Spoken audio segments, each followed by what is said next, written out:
Guys, मैं इतना तैयार होके किधर जा रही हूँ, चलो आगे देखना, टू बी कंटिन्यू। और आगे देखने के लिए मेरे साथ मेरे ब्लॉग में बने रहना और सब्सक्राइब करना, अच्छे अच्छे कमेंट करना और फॉलो भी करना। चलो लास्टपर्यंत आपले सहयोगी बनणार आहे।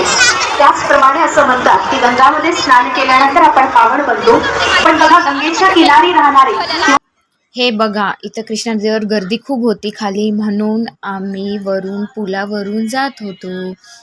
ये देखो, हम पुल से जा रहे थे और कृष्णा नदी का महोत्सव स्टार्ट हुआ है, 12 तारीख तक है। और आज हम गए थे, संडे का फुल रश था, फुल बोले तो फुल, इसलिए लाइक करो, सब्सक्राइब करो कृष्णा नदी के लिए गाइज। ये देखो।